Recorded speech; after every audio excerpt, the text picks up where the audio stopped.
चलिए और इसी अब सीधा रुख कर लेंगे देहरादून की ओर, जहां पर मातृ संस्कार समागम कार्यक्रम में सीएम पुष्कर सिंह धामी शामिल हुए हैं। जनेऊ आजकल तो पहनते नहीं, मैं तो बचपन से जनेऊ पहनता हूं। तो जनेऊ संस्कार भी होता था हमारे यहाँ, अन्नप्राशन भी होता था, कई संस्कार।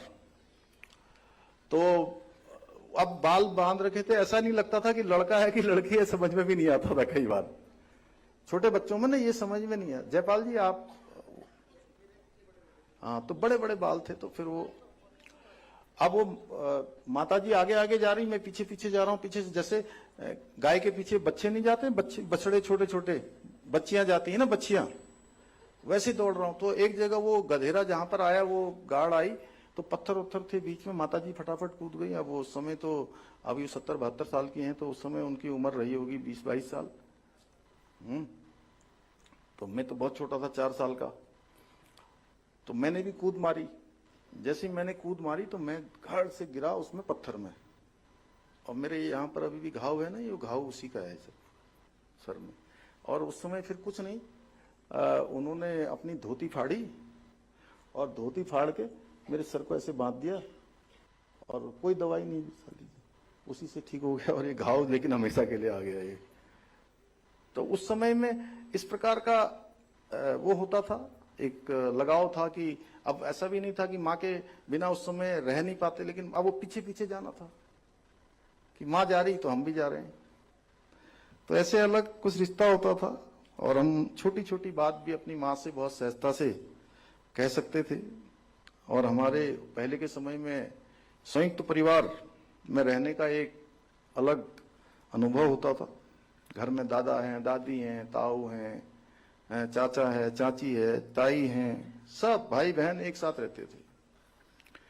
और घर में संस्कार, परंपराएं, आपसी सहयोग की भावना स्वाभाविक रूप से विकसित होती थी। अच्छा, एक चीज और, अब मुझे लगा देर मुझे ज्यादा हो रही है, लेकिन मैं आप लोगों को अब मुझे पता ही नहीं था कि इतने लोग मिलोगे, तो ऐसी बात मुझे करनी पड़ेगी यहाँ पर। एक बात मुझे और याद है, जैसे उधर भिटोली देते हैं लड़की को, रोटी देने जाते हैं ना चैत के महीने में। क्या तू बताओ दीपा, क्या बोलते हैं आजकल? हाँ, कल।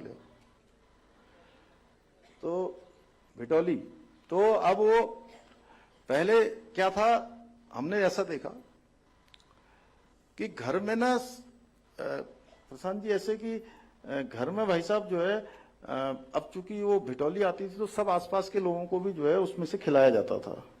और वो देने वाले भी कई लोग आते थे, तो एक जगह से, या कभी कोई और कुछ हो गया, मायके वाले आ गए, ज्यादा आ गए, तो सबके घरों में ना ज्यादा बर्तन नहीं होते थे, तो एक दूसरे के घर से बर्तन ले आते थे सब। वो बर्तनों से काम चलता था। कुर्सी ले आते थे, ओढ़ने बिछाने के लिए कपड़े ले आते थे। फिर बाद में समितियां बनने लगी, कमेटियां बनने लगी, धीरे धीरे हम बड़े होते गए, देखते रहे। फिर उन्होंने जो है संयुक्त उसमें बर्तन खरीद के शादियां आरदियां करते थे, कोई और कार्यक्रम करते थे, ये सब। लेकिन उस समय में प्रेम बहुत था, संयुक्त परिवारों में बड़ा प्रेम होता था उस समय में, और बड़ों का साया होता था। बच्चों में अनुशासन और मर्यादा अपने आप आ जाती थी। बच्चे सीखते थे दादा दादी से, नाना नानी से। पहले वो कहानियां सुनाते थे, मनोरंजन करते थे। बचपन में सुनी हुई कहानियां आप लोगों को भी याद होंगी, राजा रानी की कहानी है। और वो जीवन के जो मूल्य हैं उनको सिखाने का एक माध्यम बनती थी। परंतु आज बहुत परिस्थितियां बदल गई हैं। बहुत नौकरी और बेहतर अवसरों की तलाश में लोगों को अपने गांव से दूर जाना पड़ता है, अपने घरों से दूर जाना पड़ता है। दूर विदेशों में चले गए हैं लोग। हमारे यहाँ के उत्तराखंड के लोग मुंबई में बहुत बड़ी संख्या में है। हर चुनाव में मुझे वहां का बड़े मेरे कार्यक्रम लगते हैं। इस बार भी तावड़े जी कहने लगे कि इस बार भी आओ, जो अभी कॉरपोरेशन के जो चल रहे थे।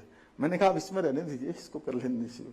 विधानसभा लोकसभा में तो आते ही बड़ी संख्या है। दिल्ली में बस गए, अभी दुबई में गया, वहां बड़ी संख्या में, लंदन में।